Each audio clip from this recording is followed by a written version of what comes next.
So guys, if you're one of those guys that's looking to take the next step forward, to try and change yourself, to rewire your brain, to believe in yourself more and become your own placebo, this video is a video for you. All the books mentioned in this video are down in the links below.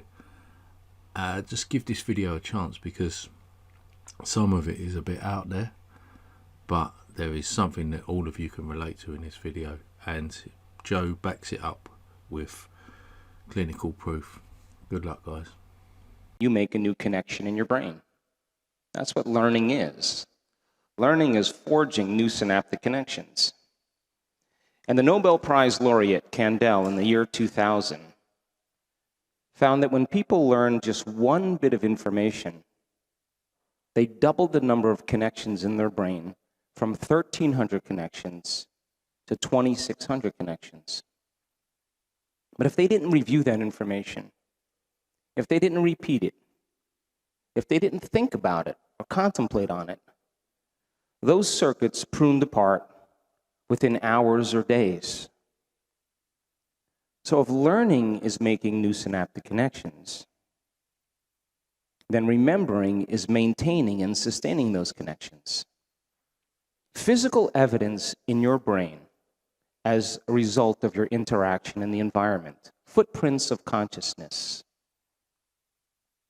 But if you can take that information and apply it, personalize it, demonstrate it, modify your behaviors in some way and do something differently,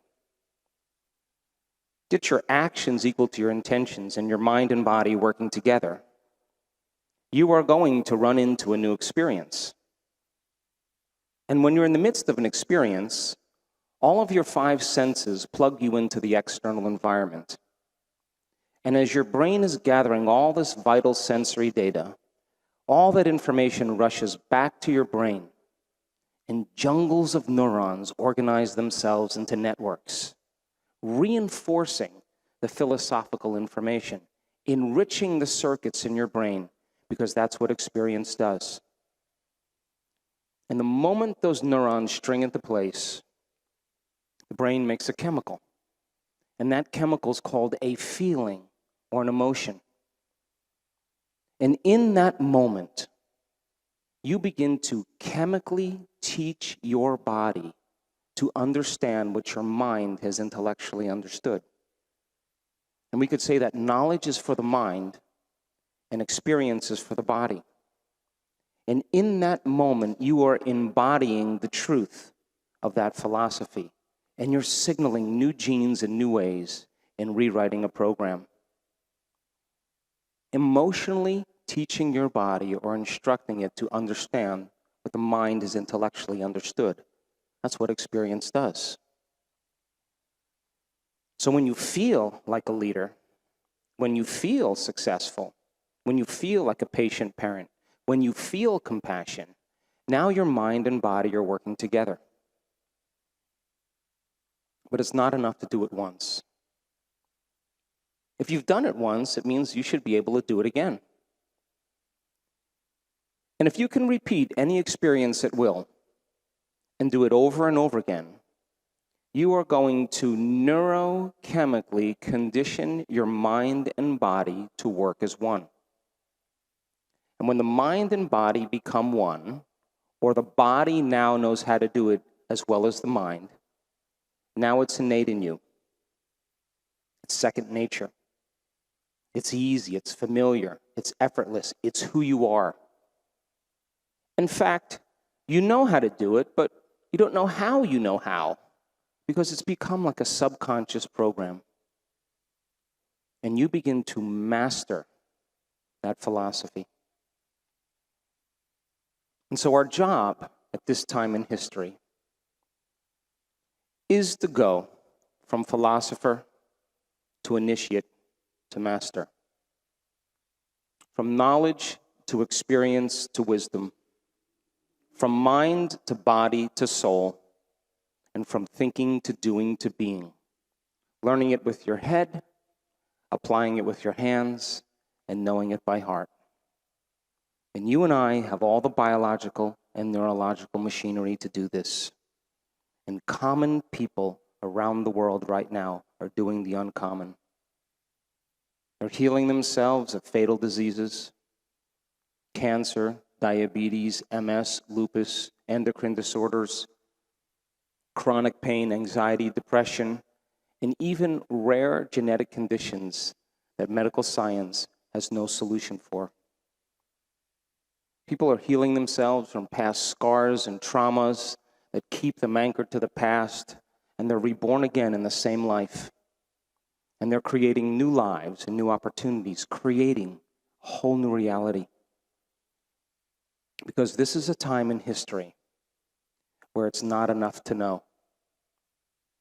This is a time in history to know how. And if you can combine a little quantum physics with a little neuroscience, with a little neuroendocrinology, with a little psychoneuroimmunology, with a little epigenetics, all of those sciences point the finger at possibility. And they should empower you. Because if knowledge is power, knowledge about yourself is self-empowerment. And the problem is that most people wait for crisis or trauma or disease or diagnosis or loss. They have to reach their lowest denominator before they make up their mind to change. But my message has always been, why wait? You can learn and change in a state of pain and suffering, or you can learn and change in a state of joy and inspiration. And that if you can begin to teach people by demystifying the mystical, and science has become the contemporary language of mysticism. It is science that demystifies the mystical. And the moment you start talking about religion or culture or tradition, you're going to divide an audience.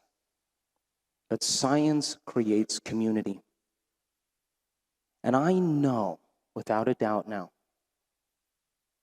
that if you can give people sound information, and nothing is left to conjecture, nothing is left to dogma, nothing is left to superstition, and those people can understand those concepts made simple. And if they can turn to the person next to them and explain it, they're beginning to wire that information in their brain. And as they describe that model of understanding, they're firing and wiring new circuits in their brain, and they're beginning to install the neurological hardware in preparation for the experience. And if they can't explain it, it's not wired in there. And once they can build a model of understanding that's reflected in neurological networks, and you can set up the conditions for them to experience it, and you give them the proper instruction, a certain percentage of those people are going to have a new experience. And my passion in the last 4 years has been measuring transformation. Because if I can gather more information from what I'm studying in common people that look just like you, they're not Buddhist monks, they're not nuns with 40 years of devotion, they're not ministers, they're not priests, they're not academics, they're not scholars, they're not rabbis. They're common people just like you, of every age, of every color, of every race, of every culture, of every profession. And giving people the understanding of how to empower themselves. And then do the measurements to prove it's just not a subjective experience, but we could measure it objectively. And if I could interpret and understand that scientific measurement, I am going to have more information to teach transformation the next time. And if I could then measure it again, I'll have more information to teach transformation the next time. And we can begin to close the gap between knowledge and experience. And so we have done over 4,000 brain scans. We have measured hearts during meditation. We have measured the energy of the room, the energy around people's bodies, the energy centers of their bodies. We've done epigenetic changes. We've measured neurotransmitters. And I can tell you,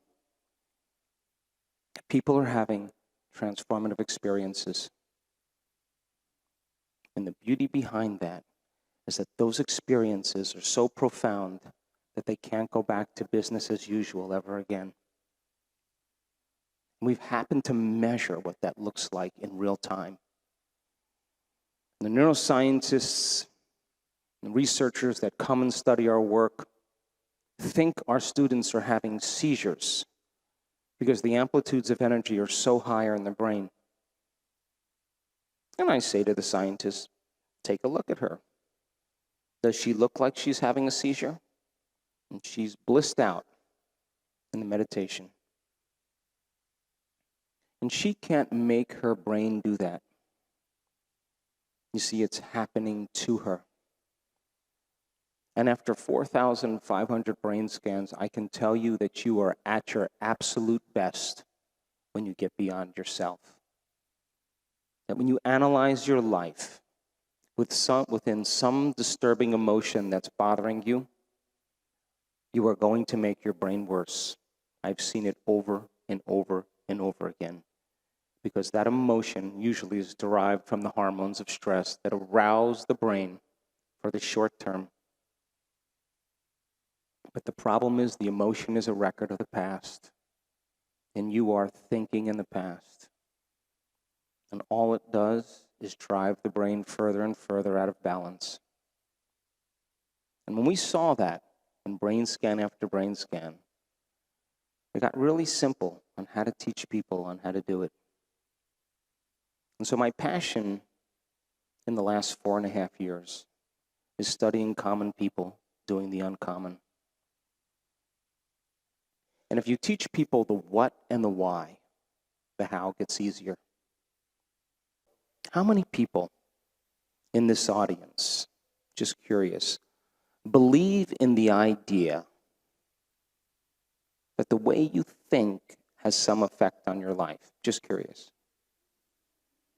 You do.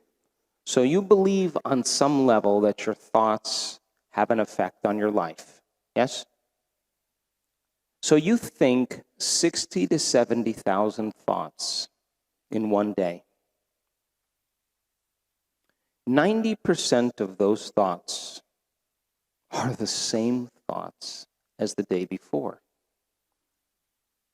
So what is the likelihood of something happening different in your life if 90% of those thoughts, conscious or unconscious, are the same thoughts as the day before?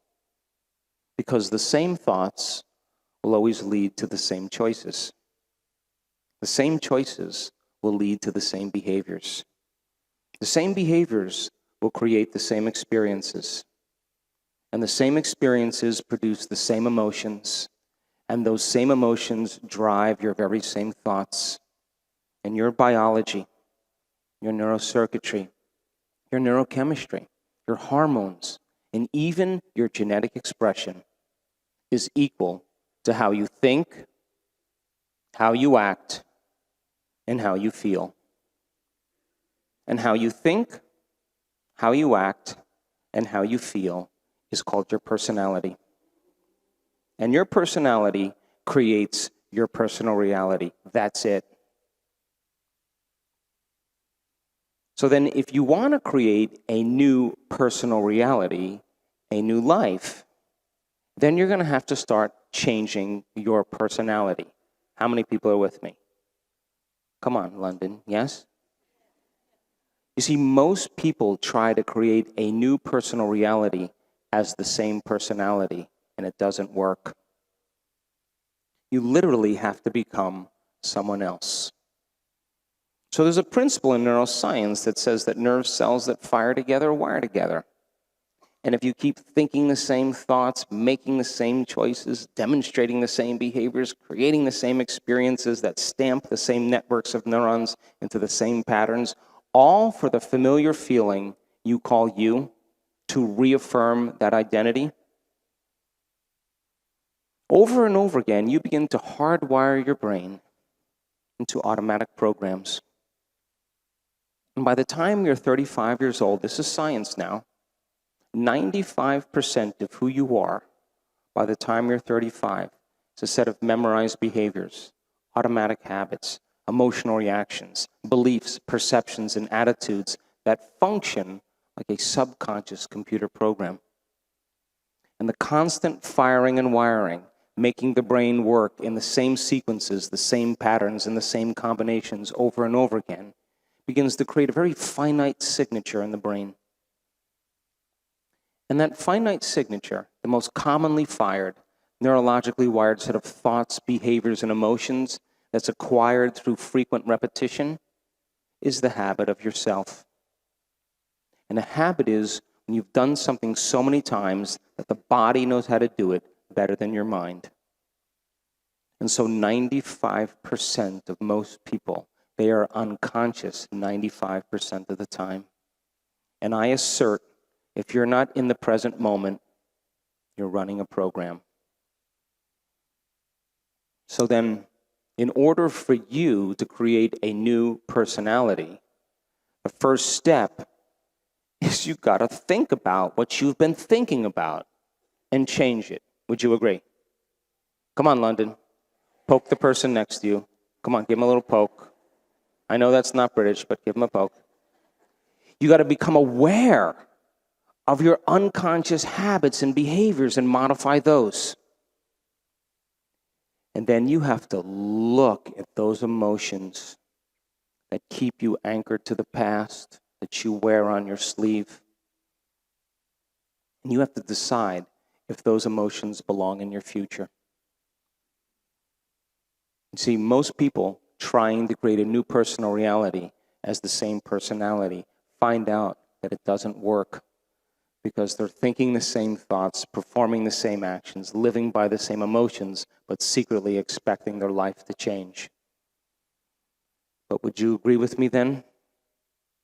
New thoughts, new information, new knowledge should lead to new choices. And new choices should lead to new behaviors. And new behaviors should create new experiences. And new experiences should produce new feelings and new emotions. And those new feelings and emotions should inspire new thoughts. And that's called evolution. But you see, the hardest part about change is not making the same choice as you did the day before. That's the hardest part. And you see, if 95% of who you are is a set of unconscious thoughts, behaviors, and emotions, then the moment you start becoming conscious of those unconscious thoughts, the more aware you are of them, the less unconscious you go. And every single person in this room at some time in their lives has done something great. And you know, the problem is that the brain is organized to reflect everything you know in your life. Your brain is a record of the past. It's an artifact of everything you've learned and experienced to this moment. And if feelings and emotions are the end product of past experiences, and you can remember experiences better because you remember how they feel. If you're feeling the same way every single day, doesn't that mean nothing new is happening in your life? And if those emotions are driving your thoughts, and you can't think greater than how you feel, or feelings have become the means of thinking, are you thinking in the future, or are you thinking in the past? Come on. The emotion is a record of the past, and those emotions are driving your thoughts, then you're thinking in the past. And if you told me that you believe that your thoughts have something to do with your destiny, the law still applies. But you're keep creating your past over and over again. Are you with me still? Come on, is this too much for you? Take a breath. So then, reason this with me. You keep thinking the same thoughts. You turn on a set of circuits in your brain. You have an insecure thought. You have an unworthy thought. You have a self-depreciating thought. You turn on different networks in your brain. You produce a level of mind. Another part of the brain makes a chemical that makes you feel unworthy, insecure, or self-depreciating. The moment you feel those emotions, the brain is checking in with the body. And the brain begins to generate more corresponding thoughts equal to that emotional state. And all of a sudden now, it makes more chemicals for you to feel that exact same way, and then you think more corresponding thoughts equal to your feelings, and then you say, after 20 years of that, I am insecure. Because thoughts are the language of the brain, and feelings are the language of the body. And how you think and how you feel creates a state of being. And a state of being is when mind and body are working together. So whenever you say, I am anything, you are commanding your mind and body to a destiny. Now here's the problem. The redundancy of that cycle over and over again, 20 or 30 or 40 years, conditions the body to subconsciously become the mind of that emotion. And now the body is the mind. And the body, as the unconscious mind, does not know the difference between the actual experience in your life that creates the emotion and the emotion that you're fabricating by thought alone. To the body, it's exactly the same. So the body is believing it's living in the same past experience 24 hours a day, 7 days a week, 365 days a year. The body is enslaved to the past. And if the body has become the mind of that emotion, the body literally is in the past. And you can't create a new future holding on to the emotions of the past. Are you with me still? And so then, all of you have done something great in your life. And when you decided to step outside of your comfort zone and take a risk in the unknown, the moment you made that decision, you started to feel uncomfortable. Because the moment you leave the familiar feelings and habits and step into that unknown, the body that's been conditioned to be the mind emotionally can't predict the future. It would rather hold on to its guilt than step into the unknown. It's entirely possible that you judge yourself and judge others all day long and don't even know that you do that because it's a subconscious program. Some people would rather cling to their unworthiness than take a chance and possibility. And they will argue for their limitations the entire way. But the moment you make a decision to change the way you think, to change the way you act, or change the way you feel, get ready. Because you are going to feel uncomfortable. It's going to feel unfamiliar. There's going to be some uncertainty, and you're not going to be able to predict your future. And the moment you make that choice from the old self to the new self, you just stepped into the river of change. And the body, which has been conditioned to be the mind, where you said, I'm not going to complain, I'm not going to judge, I'm not going to make excuses, I'm not going to feel sorry for myself. You made all those decisions in the morning. And things went really well for about 3 hours. But the body is craving those chemicals just like an addict because it's addicted to those emotions. And the body starts sending signals back up to the brain. And it's trying to unseat you, to return back to safety, to the familiar territory. And you start to hear these sub-vocalizations in your head. You start to hear these thoughts. these voices, and they say, why don't you start tomorrow? Tomorrow's a better day. You're really tired. This isn't going to work for you today. It's my ex-husband's fault that I'm this way. It's my mother's fault. This doesn't feel right. That's the body sending signals back to the brain. And if you respond to that thought as if it's true, that thought is going to lead to the same choice, which is going to lead to the same behavior. It's going to create the same experience, and it's going to produce the same familiar feeling called you, and you're going to say, this feels right. It feels familiar. You see, going from the old self to the new self is the neurological, is the biological, is the chemical, the hormonal, genetic death of the old self. People who say to me, I'm in the river of change, I'm in the unknown, I'm in this void, I can't predict my future, I always say the same thing to them. The best way to predict your future is to create it. Not from the known, but from the unknown. What thoughts do you want to fire and wire in your brain? What behaviors could you demonstrate in one day, one lifetime? The act of rehearsing your behaviors in your mind mentally begins to install the neurological hardware in your brain to look like the experience has already occurred. Now the brain is no longer a record of the past. It's a map to the future. And you are priming your brain into the future. Now here's the tough part. Could you teach your body emotionally what that future will feel like before it's made manifest? You know what that means? It means you can't wait for your healing to feel wholeness. You can't wait for your wealth to feel abundance.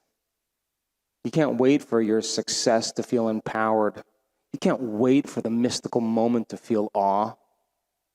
You can't wait for your new relationship to feel love or your new job to feel gratitude. That's the old model of reality, of cause and effect.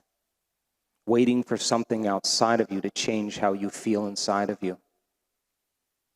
When you feel differently inside of you, you pay attention to whoever or whatever caused that. And that event in and of itself is called a memory. That's Newtonian physics. To wait for our environment to give us relief. But the quantum model of reality is about causing an effect. Which means when you feel whole, you begin to heal. When you feel empowered, you're going to be successful. When you're worthy enough, you'll feel abundant. When you are in love with life and in love with yourself, you will find an equal, or it will find you. And when you are in awe of the moment, the mystical is going to bless you in a way that you never anticipated. And when you are in a state of gratitude, your job is on the way. That's causing an effect. And by the way, what is the emotional signature of gratitude? Don't you give thanks when you get something or you receive something? So then, what if you were to begin to give thanks or feel thanks before it manifested? Would your body, as the unconscious mind, believe it's in the future experience in the present moment? Because gratitude is the ultimate state of receivership. And so, we don't pray in our work to have our prayers answered. We get up as if our prayers are already answered. And it is that state of mind and body that I know that requires a clear intention and an elevated emotion. And the clear intention is an act of the mind and the brain. And an elevated emotion is when you open your heart. When you combine those two elements, you just moved from living in your past to living in your future. So then, here's the question. Can you believe in a future that you can't see or experience with your senses yet, but you've thought about enough times in your mind that your brain is literally changed to look like the experience has already occurred? The latest research in neuroscience says you can change your brain just by thinking. And can you fall in love with a future potential that already exists in the quantum field? And how many potentials exist in the quantum field? Hello? A few? How about infinite? Infinite potentials in the quantum field. Can you select a new potential in the quantum field and emotionally embrace that future reality before it's made manifest to such a degree that your body, as the unconscious mind, is believing it's living in that future reality in the present moment, and you're signaling new genes and new ways to change your body to look like the experience has already occurred? That's what epigenetics says. Now reason this with me, geniuses. If there's physical evidence in your brain and body to look like the experience has already happened, there's evidence there physically, by thought alone. Relax, because the experience is going to find you. And it's going to come in a way that you least expect. Why? Because if you can expect it, it's nothing new. It's got to rock your world. It's got to catch you off guard, and it has to leave no doubt that what you did inside of you produced some effect outside of you. And when you correlate the changes you've made inside of you with the effect that you produced outside of you, you're going to pay attention to what you did and you're going to do it again. And that's called human empowerment.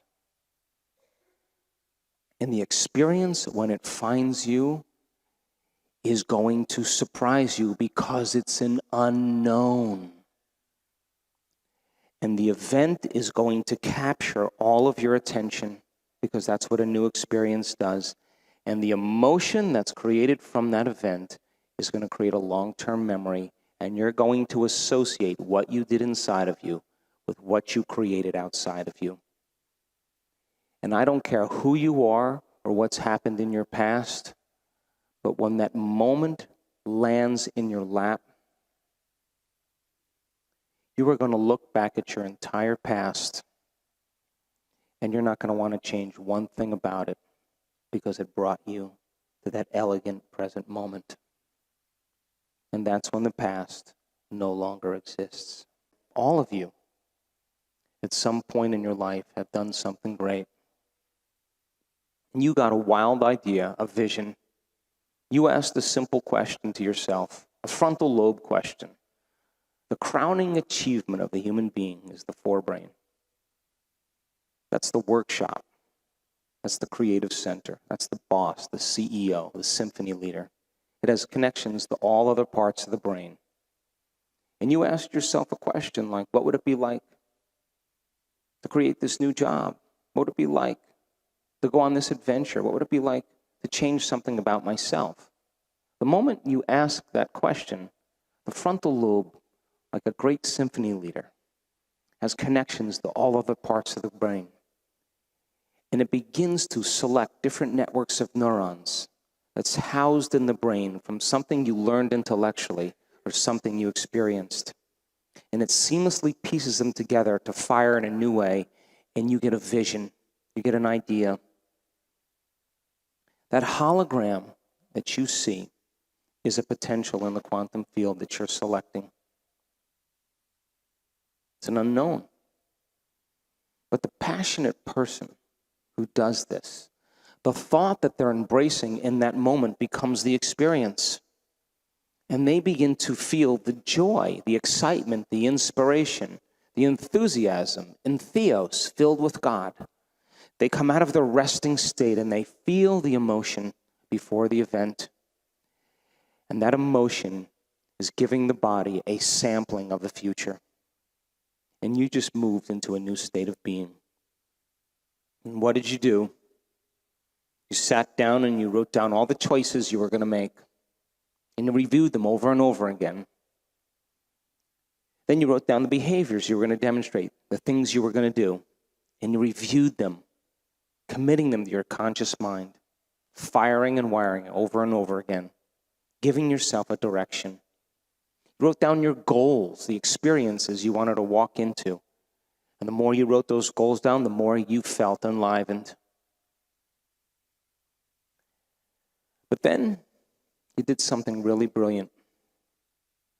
You lit a match in a dark place. And you started to write down the thoughts of the old self that stood in the way.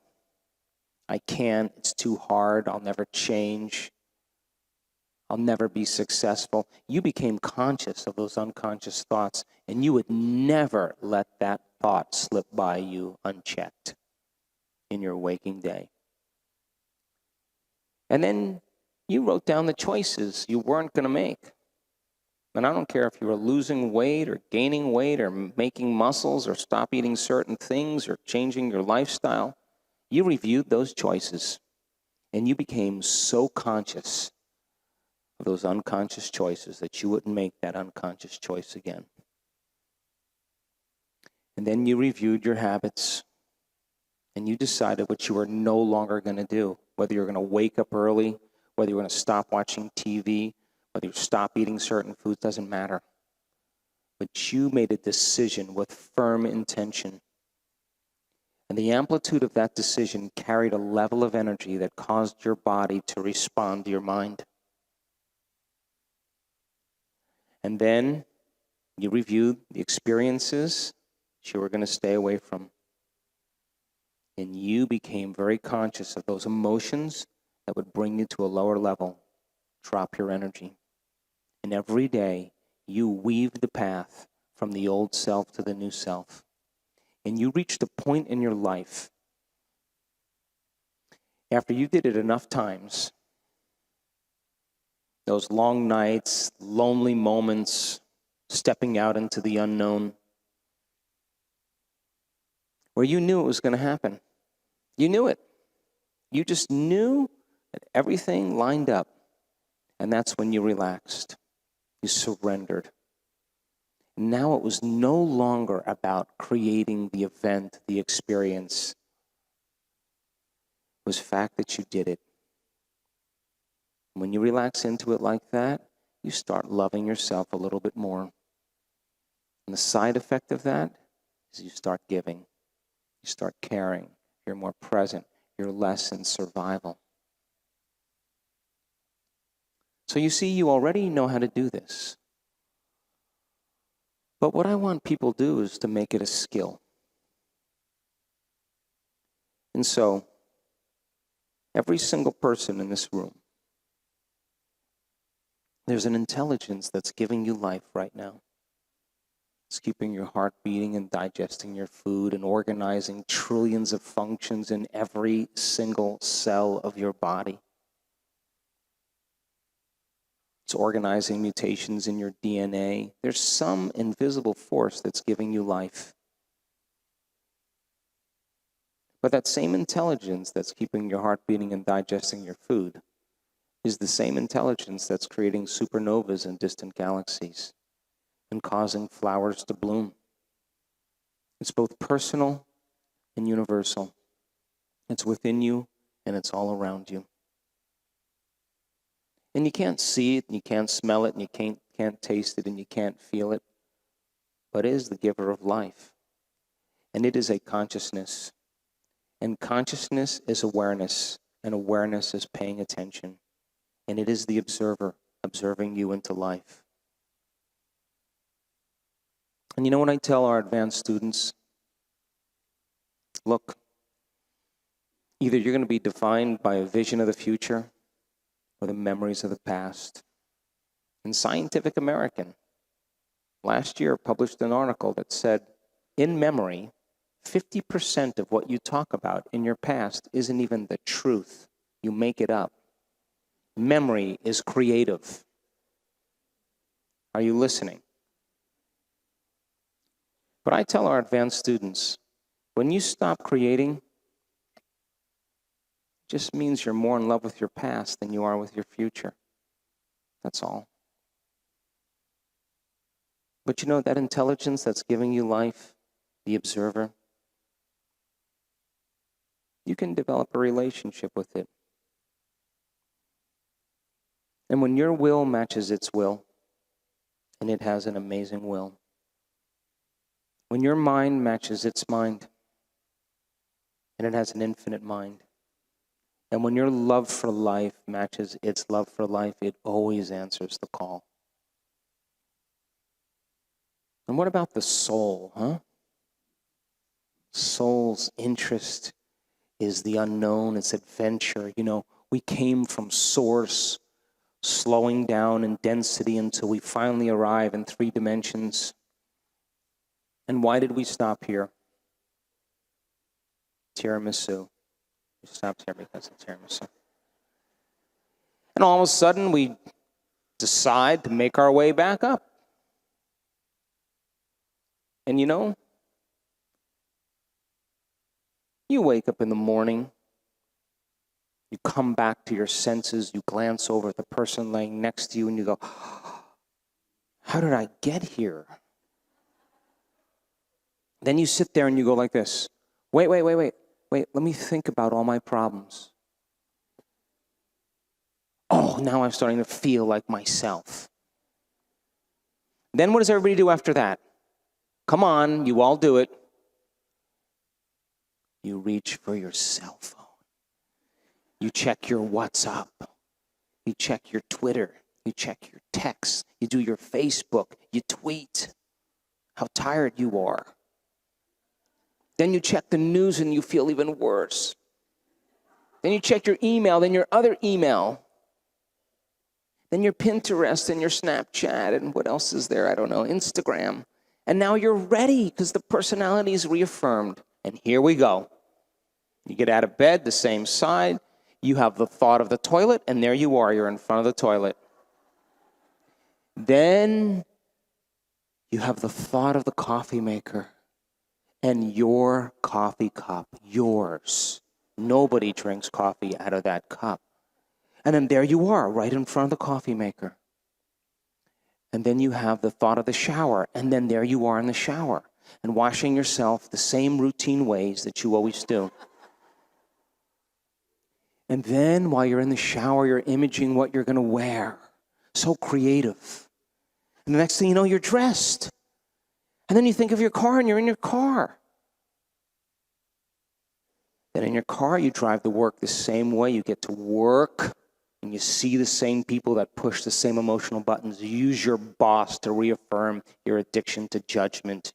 You use your coworker to reaffirm your addiction to competition. You use your Facebook to reaffirm your addiction to insecurity.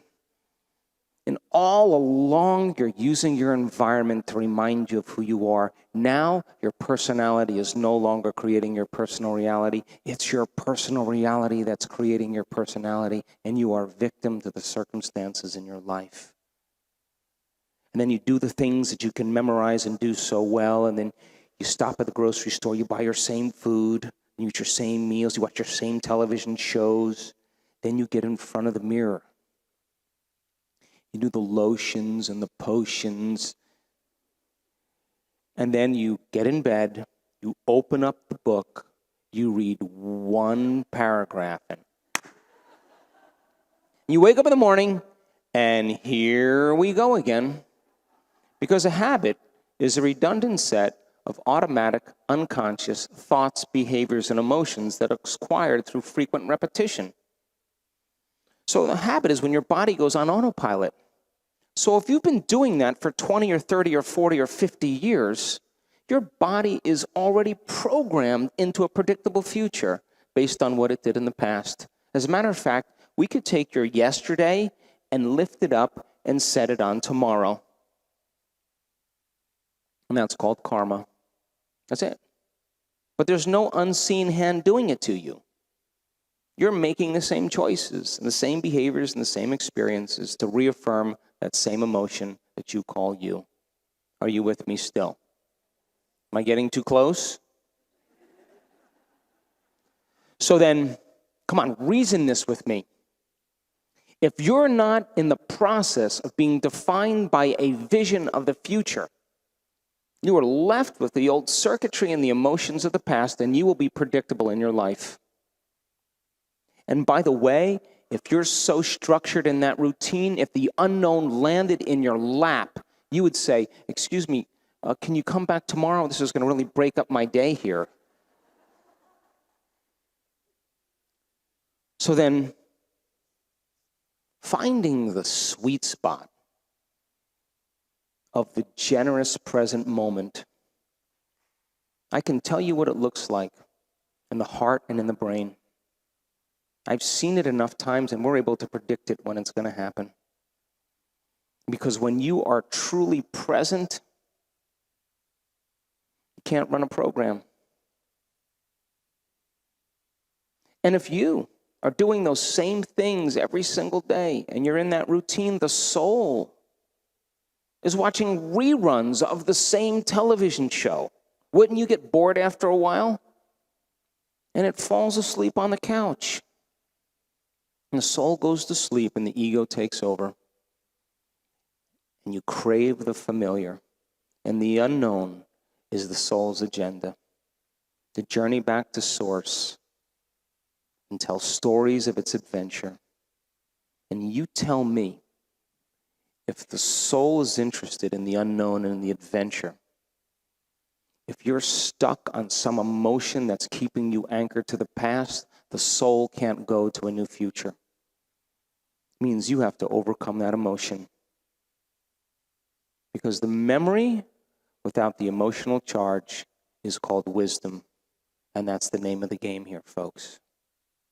And I don't care how wealthy you are, or how beautiful you are, or how successful you are, or how many friends you have, or how many degrees you have. If you haven't overcome that emotion in one lifetime, you haven't evolved. Because that emotion is keeping you connected to the past. And it is that emotion that is signaling the same gene in the same way. Your body is a protein-producing machine. And proteins are responsible for the structure and the function of your body. And every single cell in your body, except red blood cells, makes proteins. Your immune system makes immune proteins called antibodies. Your stomach cells make stomach proteins called enzymes. Your skin cells make skin proteins called collagen and elastin. Your muscle cells make muscle proteins called actin and myosin. And in order for your body to make a protein, a gene has to be regulated in the cell. Are you with me? Come on, is this too much? So they used to say, you're hardwired to be a certain way and you're doomed by your genes. That's a lie. We are marvels of adaptability and change. But if you're a scientist studying rats in an unchanging environment, you're not going to see many genetic changes or neurological changes. Would you agree? So then, genes are like Christmas tree lights. They're turning on and off all the time. And when they turn on, they upregulate, they make a healthy protein. And when they downregulate or turn off, they make a cheaper protein. And, the central dogma in science was that genes create disease. Less than 5%, more like 1% of every person that's born with a genetic condition comes from birth. Like Tay-Sachs disease, sickle cell anemia, type 1 diabetes. The other 95 to 99% is from lifestyle and behaviors. And so scientists that were going to map the human genome, they said, okay, there's 100,000 proteins that make up the body. So there should be 100,000 genes. There's 40,000 regulatory proteins that help make those proteins, so that's 40,000 more genes. So 100,000 plus 40,000 is 140,000 genes for every protein. When they map the human genome, 23,688 genes. You're 300 genes away from a chimpanzee. Some more than others, but roughly that. Because in one gene, you could have over 3,000 variations on that gene. And genes don't create disease. It's the environmental signal that signals the gene to instruct it and select it to make new proteins. But if you're thinking the same thoughts, making the same choices, demonstrating the same behaviors, creating the same experiences to produce the same emotions, you have the same lights on and the other lights off. And you're headed for a genetic destiny. Are you with me still? Take a group of stressed out executives. You teach them how to find the present moment. You teach them how to breathe. You teach them how to make a few different choices and to do a few different things. And you teach them how to express some suppressed emotions. And at the end of 8 weeks, they regulate 1,561 new genes. Over 800 genes for growth and repair. And just about 700 genes to downregulate inflammation and disease, turning on new lights, turning off old lights. And so then, we did an experiment in February of this year in our advanced workshop. I randomly selected 120 people. And I wanted to measure their cortisol levels, which is the stress hormone level. And I wanted to measure another chemical called IgA, immunoglobulin A, or salivary immunoglobulin A. The primary defense against bacteria and viruses in your body, better than any flu shot. And what happens is that when your stress hormones go up, your immune system goes down. Because as you begin to mobilize all this energy for some threat in your external environment, real or imagined, you rob the energy in your internal environment for growth and repair. So if you keep turning on the fight or flight response, you keep turning on the sympathetic nervous system, and you're mobilizing all this energy, you're drawing from this invisible field of vital energy around your body, and you're turning it into chemistry. And if you keep doing that, the field around your body shrinks. And now you are more matter and less energy, more particle and less wave. And now in your life, you are matter trying to change matter. And it's going to take time to get what you want. But as you keep diminishing your vitality, and you keep robbing from this field, the immune system begins to shut down. Because all the troops are fighting some war abroad and there's no homeland security. And IgA levels go down. So we randomly selected 120 people, and we measured their cortisol levels, and we measured their IgA levels. Now, when you're under stress, the emotions that you feel under stress is anger, hostility, frustration, impatience, fear, anxiety, worry, guilt, shame, envy, jealousy, competition. Those are all created by the hormones of stress. And psychology says those are normal human states of consciousness. Those are altered states of consciousness. Because living in stress is living in survival. And stress is when your brain and body are knocked out of balance. Stress is when your brain and body are knocked out of homeostasis. Are you with me? So, I reasoned, well, what if the reverse was actually true? What if people were taught how to open their heart? And when you're frustrated and when you're impatient and you're angry, your heart beats out of rhythm. And we've measured that over and over again. The heart gets highly incoherent, and the heart has its own little brain. But when you feel gratitude and thankfulness and care and inspiration, all of a sudden, if you do it properly, your heart will start to get very orderly, very coherent, very synchronized. And so I wanted our students to sustain an elevated emotion for at least 10 minutes, 2 to 3 times a day.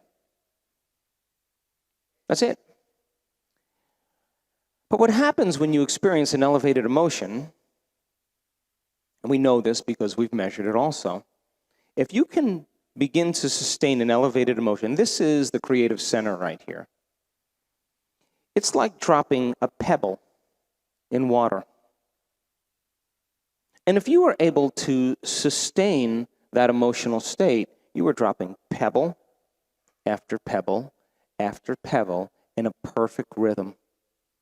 And what happens is the field around the body tends to grow.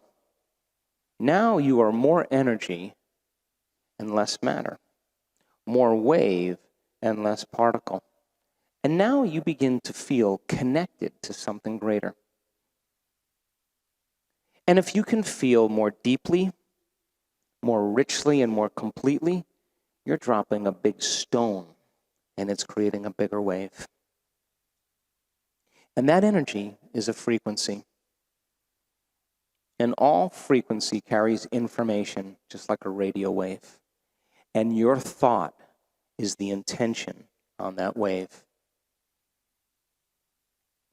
And so I had them sustain these elevated states for 10 minutes a day, twice a day or 3 times a day for 4 days. At the end of 4 days, their cortisol levels dropped 3 standard deviations, clinically significant. But their IgA levels went from about 53.5 to 87. That is scientific history right there. They epigenetically signaled new genes in new ways, and their immune system got much, much stronger. And there were a few people whose values were over 100. 10 minutes of gratitude a day could heal you. It's better than any flu shot. So then, living in stress is living in survival.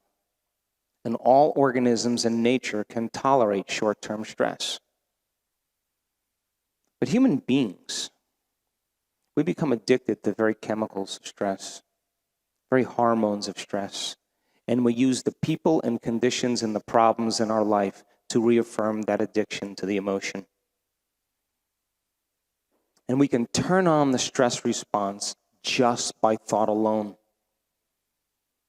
Out of the infinite potentials in the quantum field that await you, when you're under stress, you will select the worst case scenario. And you will begin to emotionally embrace that outcome in preparation for it happening. Do you know why? Because when the survival gene is activated, you prepare for the worst. Because if anything less happens, you have a better chance of surviving. And people live their lives that way. And when you get it right, you say, hey, you know how smart I am? You need to hang out with me. But what happens when you don't get it right? It's called anxiety, panic attacks, insomnia, OCD. And so then you can begin to forecast some worst case scenario in your mind. And you can turn on the stress response just by a thought alone. You could revisit some past bitter memory and to the exclusion of everything else, make it real. And your body, as the unconscious mind, is believing it's living in that past experience. When you turn on the stress response and you can't turn it off, now you're headed for disease. Because no organism in nature can live in emergency mode for extended periods of time. And it is a scientific fact that the hormones of stress down-regulate genes and create disease. It's a fact. And if you can turn on the stress response just by thought alone, and those chemicals pull the trigger of the gene to create disease, that means that your thoughts can literally make you sick. So if your thoughts could make you sick, is it possible that your thoughts could make you well? And if those chemicals are highly addictive and you can turn on the stress response just by thought alone, you can get addicted to your own thoughts. And if you use the people and conditions in your life to reaffirm some emotional addiction, you become addicted to the life you don't even like. And then the unknown becomes a scary place, because in survival, better chances of running from the unknown than facing it. So then when you draw from this vital field of energy and you turn it into chemistry, and the field around your body shrinks, and you are more matter and less energy, more particle, less wave, you become a materialist. And you define your reality with your senses, because when that stress response is turned on, your attention is on the outer environment, because that's where the danger is. And our brain narrows its focus on one thing. And how many people here have been stressed and you obsess about the same thought over and over again? And that's because those chemicals are forcing you to narrow your focus on the most eminent and important thing in your life. And when you do that, and you start thinking about the problems you have and the people you need to take care of and the things you have to do and the places you have to go, each one of those people or things or places has a neurological network assigned to it. And as you shift your attention from one to the next, the brain starts to fire incoherently. And if you were to measure those brain waves, they're very disorderly. They're disintegrated. They're incoherent. And when your brain's incoherent, you're incoherent. And when your brain isn't working right, you're not working right. The amazing thing then is when you draw from that field and you are matter trying to change matter, you will always try to force the outcomes in your life. You try to control the outcomes in your life. You try to predict them, because you are matter trying to affect matter. And because we live in this realm of 3 dimensions, we live in a realm where there's infinite space. And you experience time by moving through space. And so it takes time to get your goals achieved, because you got to drag your body from one end of the universe to the other to get what you want. The new house, the new car, takes time. It's 3-dimensional creation. And so people spend 70% of their time living in survival. And that's what begins to downregulate genes to create disease. And when you are in survival, you will focus on 3 things only. Your body, got to take care of your body. Things in your environment, people in your environment, places you have to go in your environment, and time. The body, the environment, and time. And we begin to believe that we're bodies living in an environment, living in time, and we forget that we're spiritual beings having a human experience. But in survival, it's very difficult to create, because all the blood flow goes to the hindbrain with those emotions and away from the forebrain. And you're prone to react. And when those chemicals turn on, there'll always be a gap between the way things appear and the way things really are. It will alter your perception. And if you react during that chemical change, you'll always say the same thing. I should have never said that. I should have never done that. I should have never thought that. I should have never sent that email. Because now you're acting like an amped up animal with a big memory bank. When you teach people how to no longer live in the future or live in the past, trying to predict their future, return to the familiar past, and you teach them what it means to be in the present moment, and they labor for that present moment, when they finally hit that sweet spot, something amazing happens.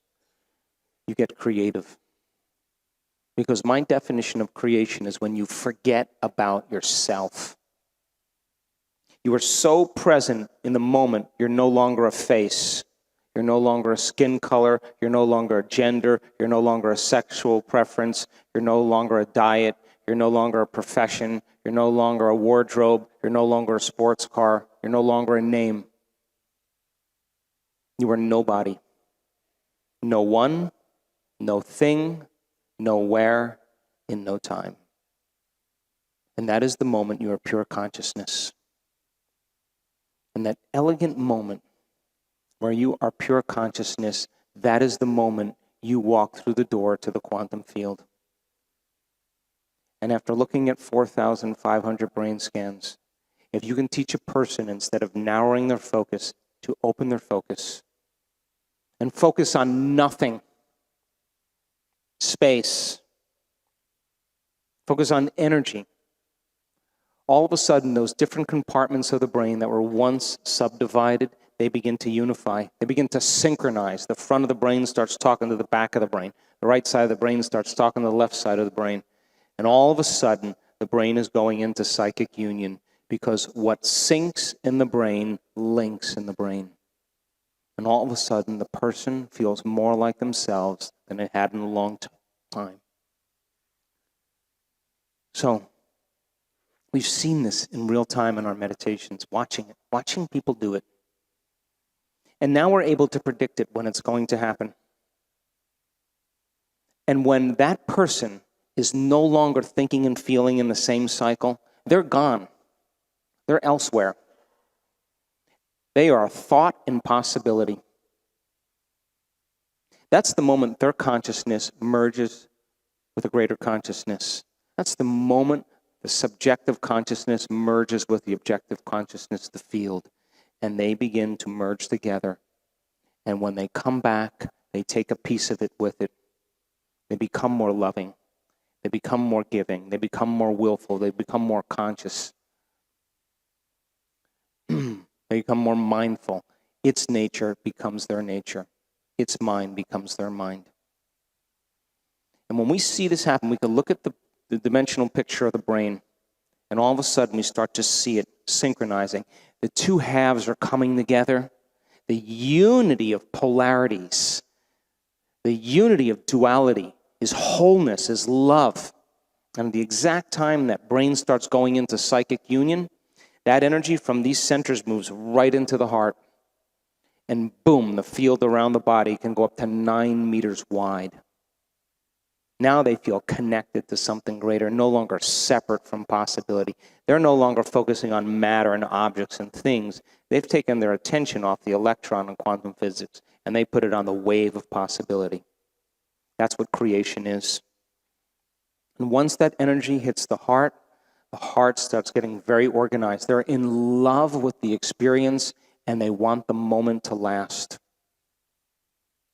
And when you see those two hemispheres come together in that psychic union, you can walk from the computer around and look at that person, and there are tears of joy rolling down their face. They feel connected to something greater. They are so whole that it is impossible for them to want. How could you want when you're whole? And I call that the natural state of being.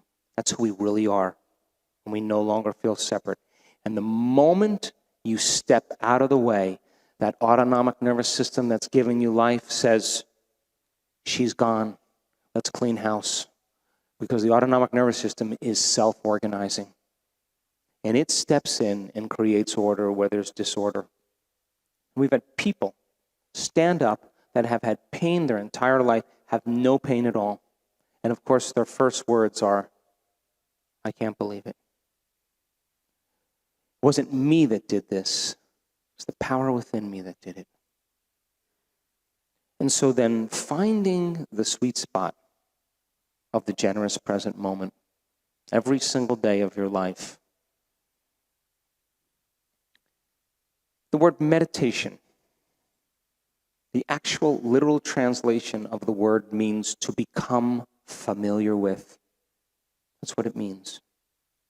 So if you're becoming familiar with your unconscious thoughts, and now you are so conscious of them, so familiar with them that you would never go unconscious again, you are in meditation to know thyself. If you can become aware of your automatic habits and behaviors and become so aware of what comes out of your mouth or how you act, that you are so conscious and so familiar with those states you would never go unconscious again. And if you can observe those emotions in your meditation where you're frustrated and impatient and you keep settling your body back down into the present moment and you're not letting your body be your mind any longer, sooner or later, the body, the servant, the animal, is going to surrender to a new mind.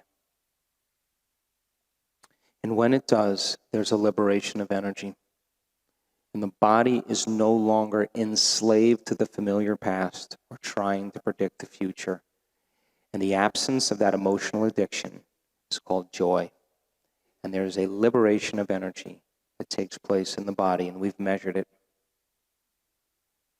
When that occurs, then, now you're ready to create from a state of wholeness. And then as you begin to decide what thoughts you do want to put your attention on, and you repeat them and get clear on them, and you fire and wire those circuits in your brain, it's going to begin to become familiar to you. And as you begin to rehearse who you're going to be when you open your eyes, and you play it over and over, you begin to install the hardware in your brain. And if you keep doing it, the hardware becomes a software program. And if you can cultivate an elevated emotion before the actual experience, you are teaching your body what that future is going to feel like in the present moment. And you're signaling new genes and new ways that make new proteins, preparing your body for the event. And if you keep practicing, cultivating those elevated emotions, it will begin to become familiar to you. So the process of change is unlearning and relearning. It's breaking the habit of the old self and reinventing a new self. It's pruning synaptic connections in neuroscience and sprouting new connections. It's unfiring and unwiring and refiring and rewiring. It's losing your mind and creating a new one. It's taking those emotions, body as the mind, and reconditioning the body to a new mind. It's pulling your energy out of the past and investing your energy into the future. And wouldn't you agree then, if your life is controlling how you think and feel, if your environment or your personal reality is reminding you of who you are as a personality, and the environment is that strong, and your body, which has been conditioned to be the mind emotionally, is running its programs and its habits, and you're so programmed into the predictable future because of the familiar past, because you've done it over and over again for years on end, wouldn't it be a good idea to close your eyes and eliminate the external environment?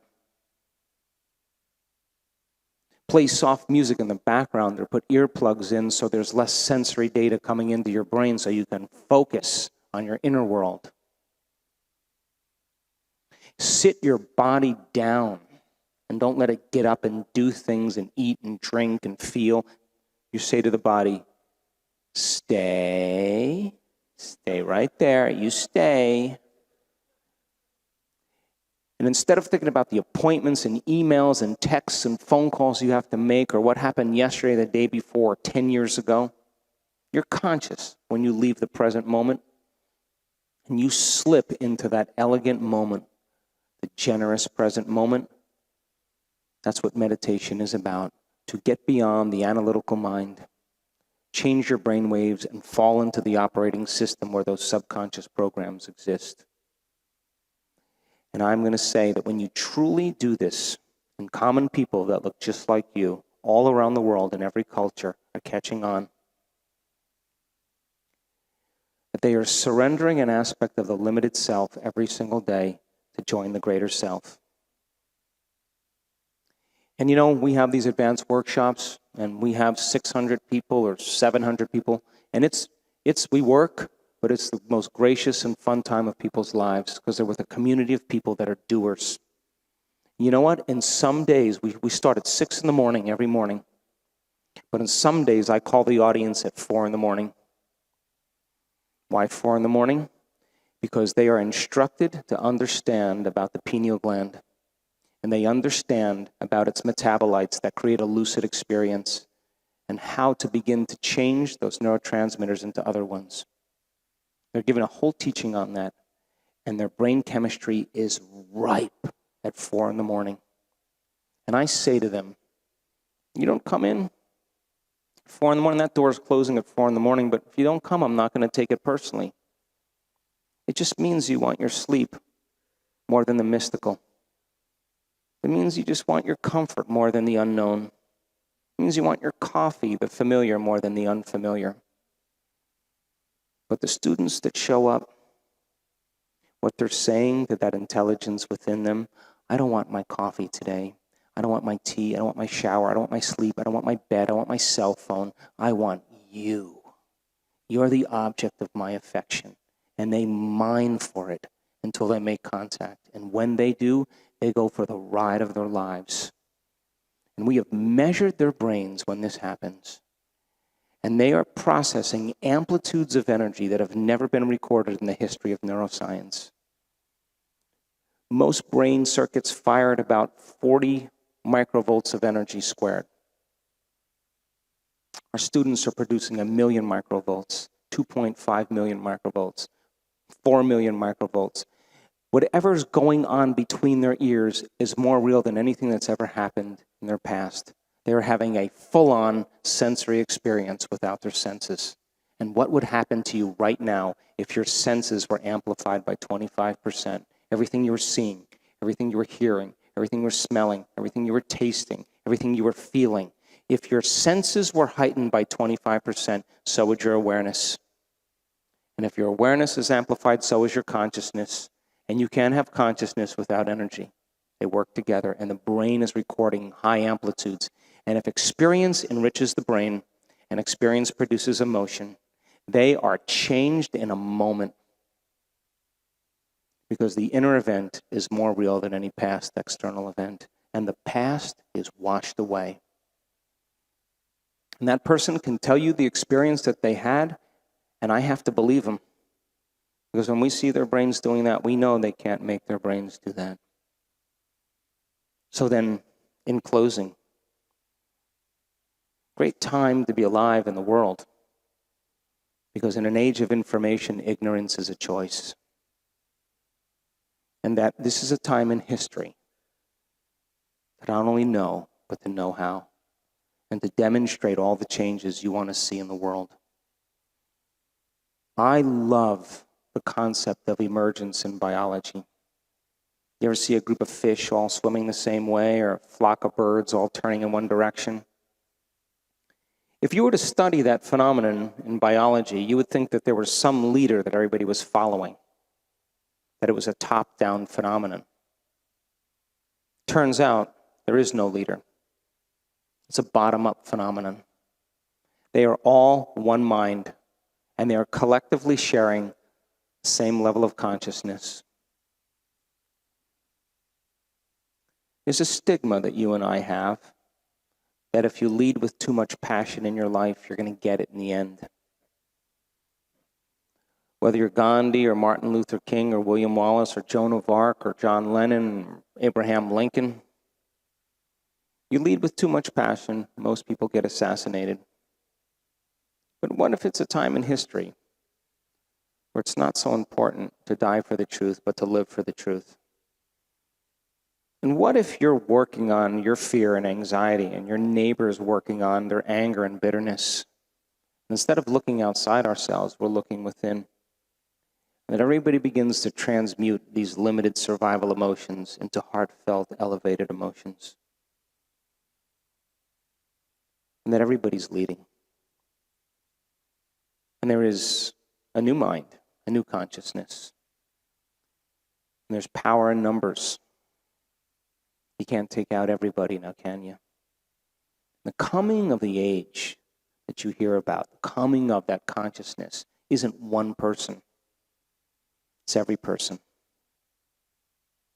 And so retreating from your lives, just for a few minutes every day, to remind yourself of a vision of the future, and not getting up until you are that person. If you're able to maintain that modified state of mind and body your entire day, get ready, because something unusual is going to happen in your life. That's the law. Thanks for listening.